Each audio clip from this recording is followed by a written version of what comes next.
मुनि अष्टावक्र राजा जनक को समझाते हैं, असंसार सत्तु क्वापि न हर्षो न विषादता न शीतल मना नित्यम विदेह इव राजते। संसार मुक्त पुरुष को न तो कभी हर्ष होता है न विषाद, वह शांत मना सदा विदेह की भांति शोभता है।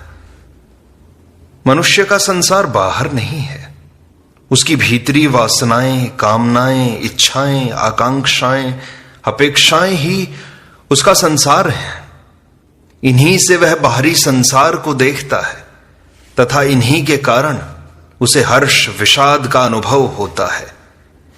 यदि यह भीतर का संसार खो जाए तो वह शांत मना होकर विदेह की भांति शोभायमान होता है।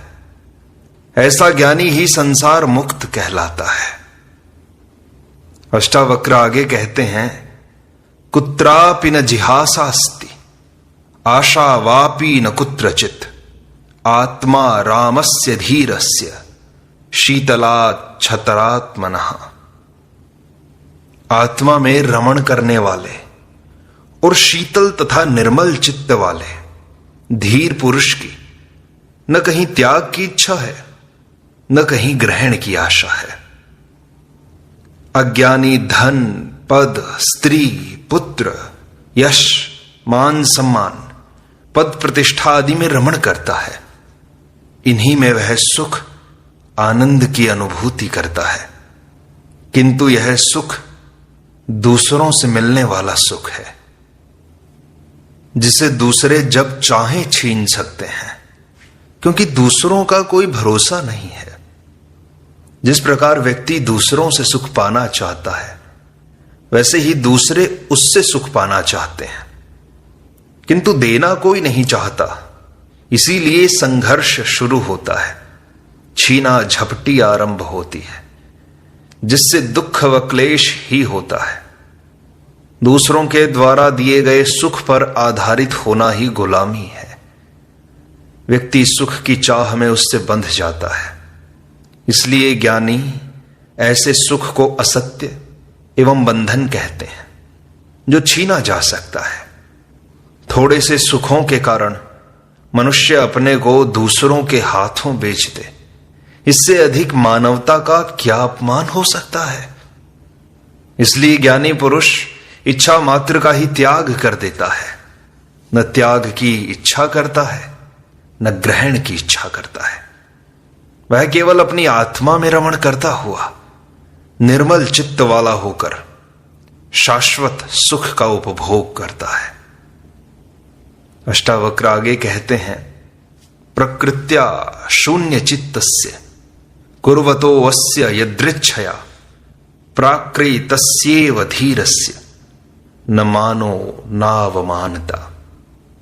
स्वाभाविक रूप से जो शून्य चित्त है और सहज रूप से जो कर्म करता है, उस धीर पुरुष को सामान्य जन की तरह न मान है और न अपमान है। देखो, मान और अपमान की भावना अहंकार के कारण होती है। जिसका अहंकार जितना अधिक होगा, मान अपमान की भावना उसमें उतनी ही तीव्र होगी।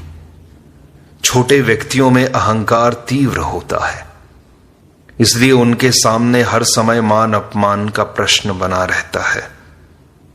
किंतु जो शून्य चित्त वाला होता है, इसलिए वह सभी कर्म सहज स्वभाव से करता है। उसके कोई भी कार्य मान अपमान की दृष्टि से नहीं होते, क्योंकि वह न प्रशंसा व पुरस्कार का आकांक्षी होता है, न अपमान को प्रभावित होता है। उसके कर्म बच्चों की भांति निर्दोष होते हैं।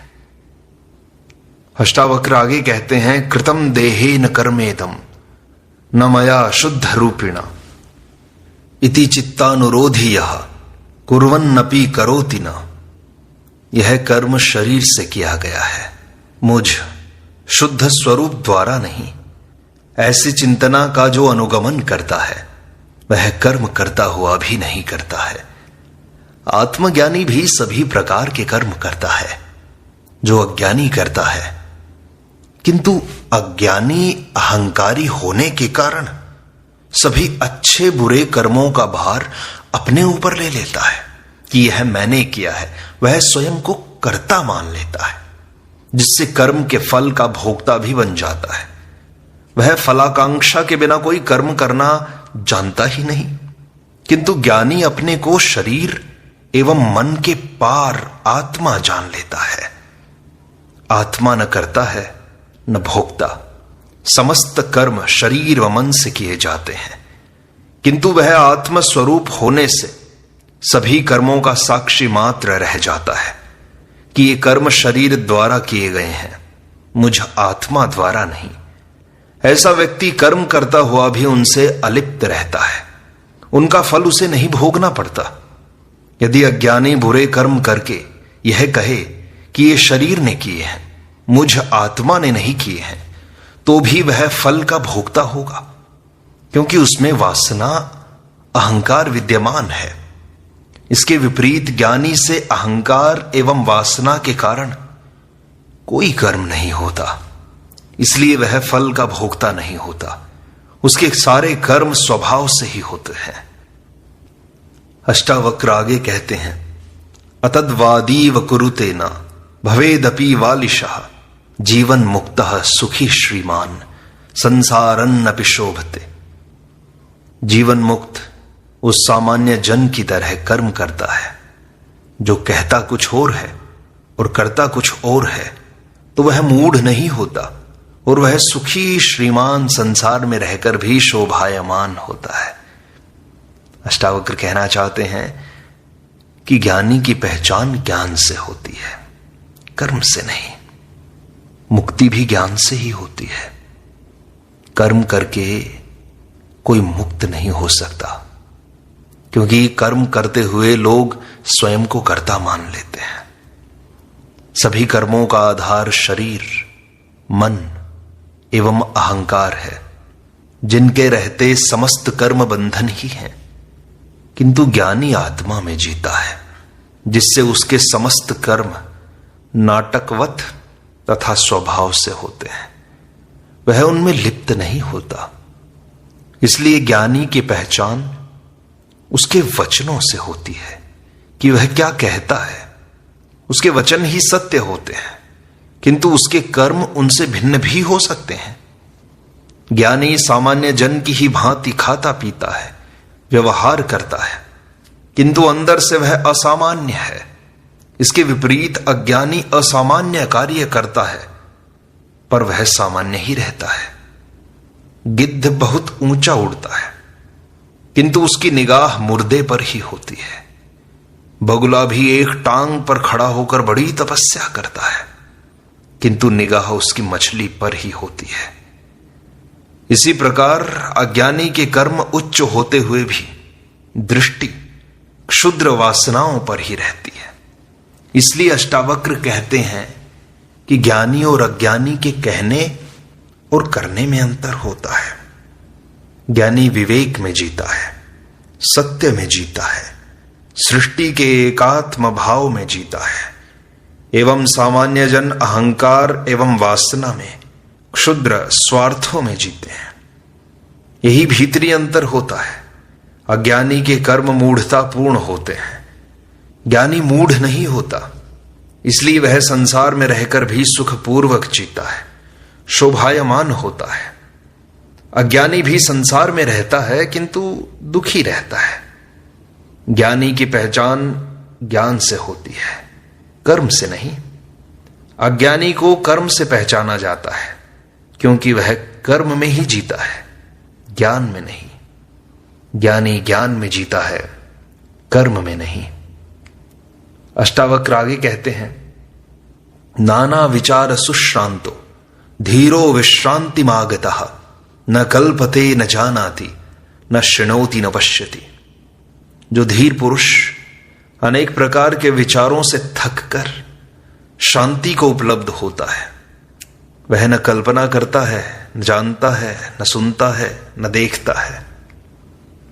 अज्ञानी संसार के भोगों को भोगता है।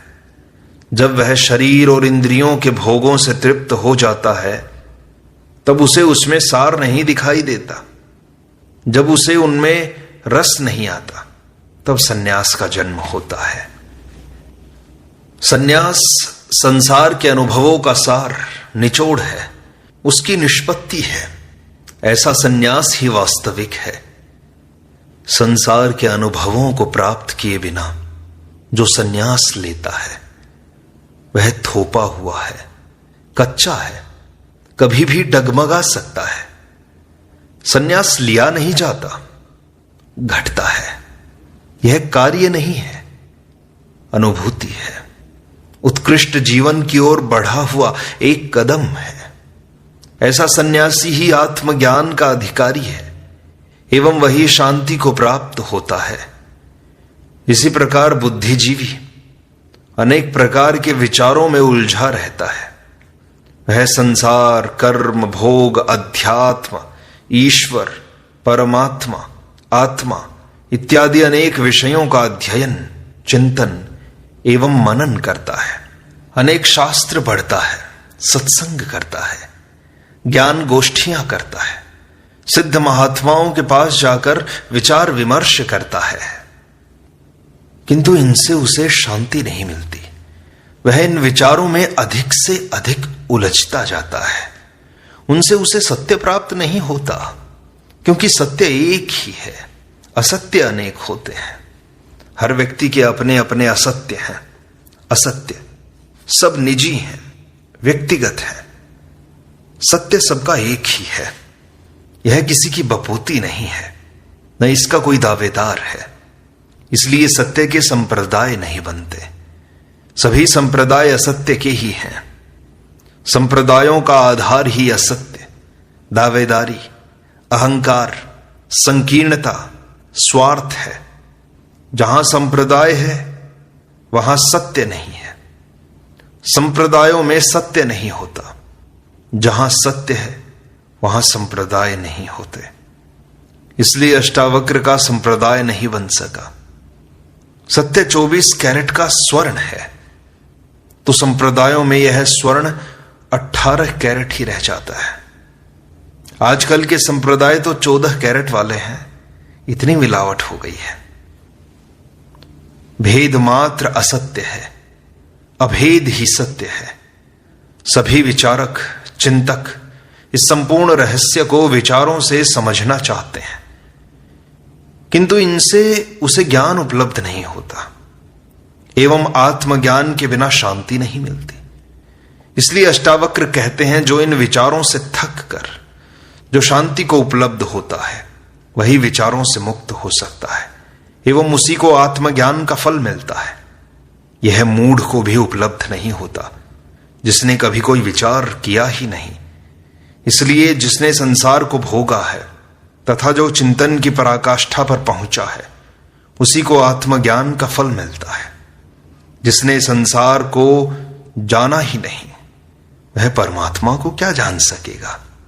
जो संसार को दुख समझकर सदा रोता रहा है वह परमात्मा को पाकर कैसे आनंदित हो सकेगा। उसकी आदत तो रोने की ही है, इसलिए वहां भी रोएगा ही। ज्ञानी पुरुष पूर्ण शांति का अनुभव करते हैं।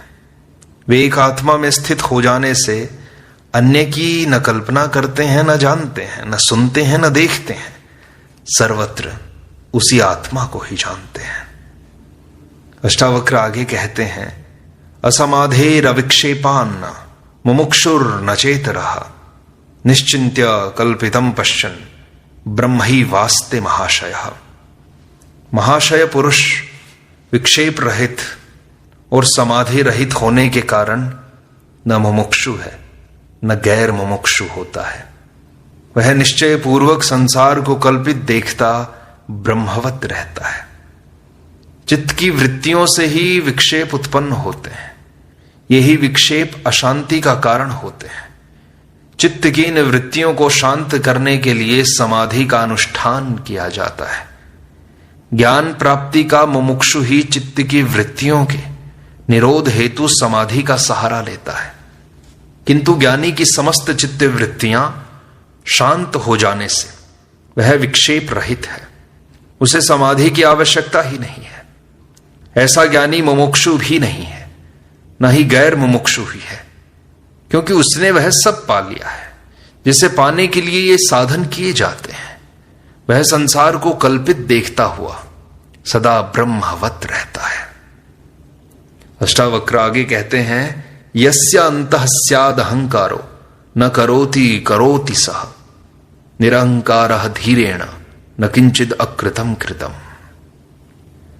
जिसके अंतःकरण में अहंकार है वह कर्म नहीं करते हुए भी कर्म करता है, और अहंकार रहित धीर पुरुष कर्म करते हुए भी नहीं करता है। अहंकार ही मूल पाप है। इसी से मनुष्य अपने को परमात्मा से भिन्न मानता है। इसी से उसमें कर्तापन का भाव होता है। इसी कर्तापन के कारण वह कर्म फलों का भोगता होता है।